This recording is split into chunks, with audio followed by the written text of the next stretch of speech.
खोजी टीवी के मुअज़्ज़िज़ दोस्तों, मैं हूं माजिद मलिक और आप तमाम देखने और सुनने वालों को अस्सलाम वालेकुम। नाज़रीन ग्रामी, ईरान ने इसराइल पर बड़ा हमला कर दिया है जिसमें 5 इसराइली फौजी जहन्नुम वासिल हो चुके हैं, जबकि दूसरी जानिब इसराइली मीडिया ने ईरान पर बड़ा इल्जाम लगा दिया है, जिसके बाद खित्ते में नई जंग का आगाज हो गया है। ईरान का मौक़िफ़ है कि जनरल कासिम सुलेमानी की शहादत का बदला सख्त इक़दामात से लिया जाएगा और इसका निशाना होंगे इसराइल और अमेरिका। क्या ईरान बाकायदा तौर पर इसराइल के खिलाफ जंग करने जा रहा है? क्या चीन से हथियारों की खरीदारी इसी मकसद के तहत की जा रही है? मुस्तकबिल करीब में जनूबी एशियाई ममालिक क्या वाकई बड़ी जंग में झोंके जा सकते हैं? इन सब मौज़ूआत पर तफसीली बात करने से पहले हस्बे रिवायत चैनल पर नए शामिल होने वाले दोस्तों से गुजारिश है कि पहले खोजी टीवी को सब्सक्राइब करते हुए साथ मौजूद घंटी के बटन को भी दबा दें ताकि आप हर खबर से बाखबर रह सकें। तो आइए चलते हैं मौजू के असल हिस्से की जानिब। मुअज़्ज़िज़ ख्वातीन व हज़रात, लबनान में होने वाले खौफनाक धमाकों ने नया रुख इख्तियार कर लिया है। शक की सुई इसराइल पर ठहरने के बाद ईरान मुतहरक हो चुका है। लबनान में ईरानी हिमायत याफ्ता गिरोह हिजबुल्लाह को बड़ी कार्रवाई के आर्डर्स दे दिए गए हैं, जिसके बाद गुज़श्ता रोज हिजबुल्लाह लबनान ने सरहदी इलाके में कार्रवाई की। इसराइल और लबनान के सरहदी इलाकों में दिफाई पोजीशन पर मौजूद इसराइली फौजियों को हिजबुल्लाह लबनान ने निशाना बना डाला, जिसके नतीजे में 5 सयूनी फौजी जहन्नुम वासिल हुए और 13 जख्मी। इस कार्रवाई ने खित्ते में खूनी जंग के खदशात को उभारना शुरू कर दिया है, क्योंकि इसराइल भी जवाबी वार करने की कोशिशें कर रहा है। इसराइली मीडिया कहता है कि हिजबुल्लाह लबनान को ईरान से हिदायत दी जा रही हैं और ईरान की जानिब से असले की एक बड़ी खेप भी लबनान पहुंचा दी गई है। इसराइली हुकूमत आलमी दुनिया को गुमराह करने की कोशिश कर रही है कि यह असलहा इसराइल के खिलाफ इस्तेमाल किया जा रहा है, जबकि लबनान में होने वाले हालिया धमाकों की तहकीकात की जा रही है। लबनानी जराए भी इन धमाकों को बारूदी हमला करार दे रहे हैं। यही नहीं बल्कि ट्रंप समेत आलमी रहनुमा इस अजीबो गरीब वाक़े को सोची समझी प्लानिंग कह चुके हैं, जिसके बाद इसराइल, ईरान और लबनान के दरमियान कशीदगी बढ़ रही है। नाज़रीन ग्रामी, दूसरी जानिब एक इसराइली अखबार ने एतराफ़ किया है कि नफसियाती जंग में हिजबुल्लाह लबनान के सरबराह सैयद हसन नसरुल्लाह ने इसराइल पर फतह हासिल कर ली है। इसराइली हुकूमत ने गुज़श्ता हफ्ते से अब तक इसराइली फौज को मकबूजा फलस्तीन की शुमाली सरहद पर हिजबुल्लाह के हमले का जवाब देने के लिए अलर्ट रखा हुआ है, लेकिन हिजबुल्लाह ने इसराइली हुकूमत को नफसियाती जंग में धकेल दिया है और हिजबुल्लाह के सरबराह इस नफसियाती जंग में कामयाब हो गए हैं।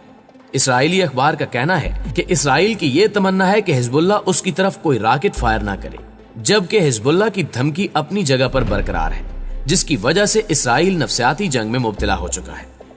इस नफसियाती जंग से बाहर निकलने के लिए इसराइल ने एक और प्रोपेगेंडा शुरू कर दिया है, जिसमें ईरान को निशाना बनाने की कोशिश की जा रही है। इसराइली हुकाम की जानिब से कहा जा रहा है कि ईरान के कहने पर हिजबुल्लाह लबनान के 4 खतरनाक जंगजू इसराइल में दाखिल हो चुके हैं और ये जंगजू इसराइलियों को निशाना बनाने की गरज से दाखिल हुए हैं। इस दावे के बाद ईरान और इसराइल के दरमियान कशीदगी में शिद्दत आ चुकी है। इसराइल और ईरान के दरमियान हालिया कशीदगी उस वक्त बढ़ी जब अमेरिकी सदर डोनाल्ड ट्रंप ने ईरानी जौहरी डील से अलहदगी इख्तियार की और साथ ही ईरान पर सख्त पाबंदियों का निफाज कर दिया। दूसरी जानिब इस आलमी जौहरी डील के यूरोपीय दस्तखत कुनिंदगान कोशिशों के बावजूद उन अमेरिकी पाबंदियों का तोड़ निकालने में नाकाम दिखाई देते हैं। कहा जाता है कि इसराइल और ईरान के दरमियान तनाज़े की शुरुआत सन 1980 की दहाई में हुई, लेकिन सन 2003 से अमेरिका की इराक में फौजकशी के बाद से इसमें इजाफा हुआ। इराक से अमेरिकी फौज का इनखला सन 2011 में हुआ, तहम अभी तक मशरिक़ वुस्ता में हम आंगी और इत्तेफाक का फुकदान वाज़े तौर पर दिखाई देता है। प्यारे दोस्तों, यहाँ आपसे एक और अहम खबर भी शेयर करते चलें कि चंद दिन कबल लबनान के साथ मकबूजा फलस्तीन की सरहद पर वाक़े शुबा खेतों में एक हैरान कुन वाक़या रूनुमा हुआ। यह वाक़या इसराइली आर्मी के माथे पर एक दाग बन चुका है।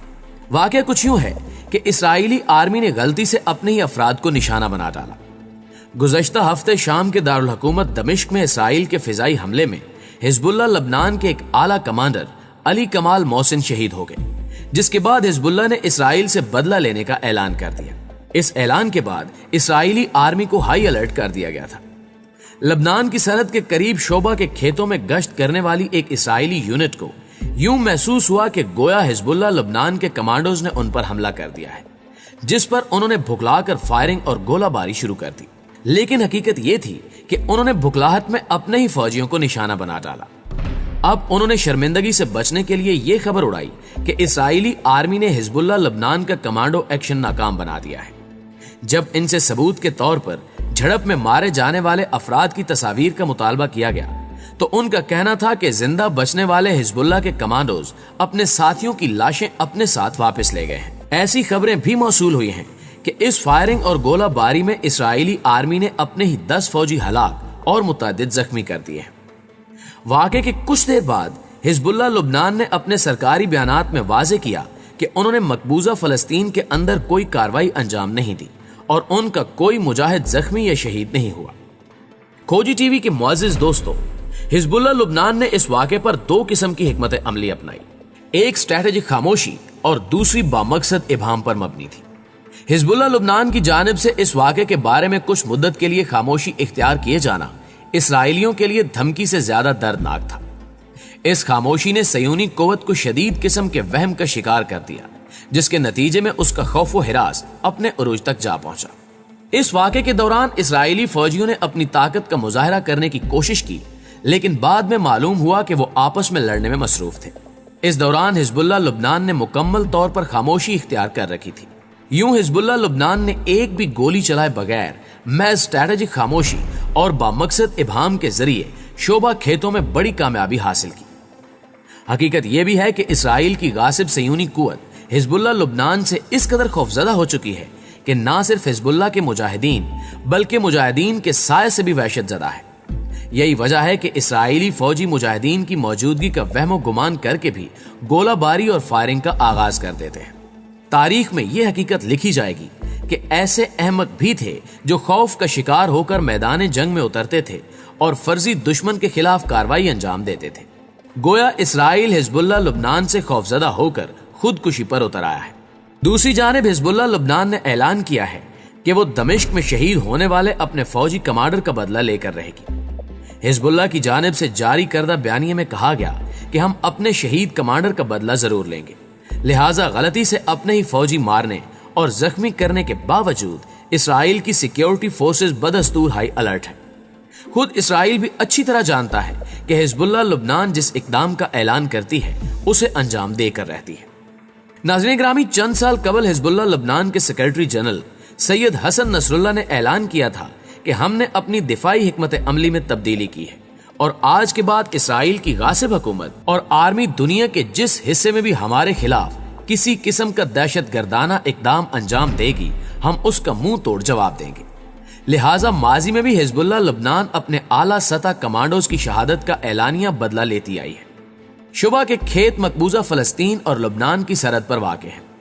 ये इलाका दर हकीकत लुबनान की सरजमीन का हिस्सा है जिस पर इसराइल ने गासिबाना कब्जा जमा रखा है। ऐसे ही जैसे इसराइल ने शाम के इलाके गोलान हाइट्स पर गासिबाना कब्जा कर रखा है, हिजबुल्लाह लुबनान ने इस अज़म का इजहार कर रखा है कि जब तक लुबनान की खाक का एक चप्पा भी गासिब सयूनी कुव्वत के कब्जे में है, यह तंजीम अपनी मुसल्लह जदोजहद जारी रखेगी।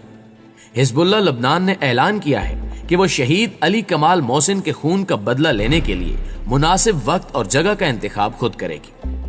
इसराइली हुक्मरानों के खौफ और वहशत की एक वजह यह भी है कि वो हिजबुल्लाह लुबनान की मुमकिना इंतकामी कार्रवाई के वक्त जगह और नौयत से लाइल्म है। ऐसे में वो तमाम तर इल्जामात ईरान पर थोपने की कोशिश कर रहे हैं। इसराइल हिजबुल्लाह की तमाम कार्रवाइयों को ईरान से जोड़कर अपना गुस्सा ठंडा कर रहा है। ईरान और इसराइल के सिफारती और दिफाई हुकाम के दरमियान इस वक्त शदीद बयानबाजी का सिलसिला जारी है, लेकिन किसी जानिब से भी बराह रास्त जंग की बात नहीं की गई। इन्हीं बयानात की वजह से कशीदगी में मुसलसल इजाफा हो रहा है और सूरत हाल खराब से खराब तर होती जा रही है, जो कि जमीनी जंग की जानिब इशारा कर रही है। इंटरनेशनल क्राइसिस ग्रुप के ईरानी अमूर के माहिर अली वाइज का ख्याल है कि इस तनाज़े की सिमत अब सिर्फ यक रुखी होकर रह गई है और ये शदीद से शदीद तर होता जाएगा। वाइज के मुताबिक इसका इम्कान है कि गलत अंदाजे फ्रीकैन को बराह रास्त टकराव की जानिब ले जाए, यानी इसराइल ईरान जंग किसी सूरत टलती हुई नजर नहीं आ रही। प्यारे दोस्तों, आज की वीडियो में बस इतना ही। हमेशा की तरह हम पुर उम्मीद हैं कि आज की इस वीडियो ने भी आपको काफी अपडेट किया होगा। वीडियो वाकई अच्छी लगे तो इसे लाइक करते हुए अपने दीगर दोस्तों के साथ शेयर जरूर कीजिएगा। जल्दी हाजिर होते हैं कुछ नई ताजा अपडेट्स के साथ। तब तक अपना और अपने प्यारों का ढेर सारा ख्याल रखिएगा। अल्लाह निगहबान।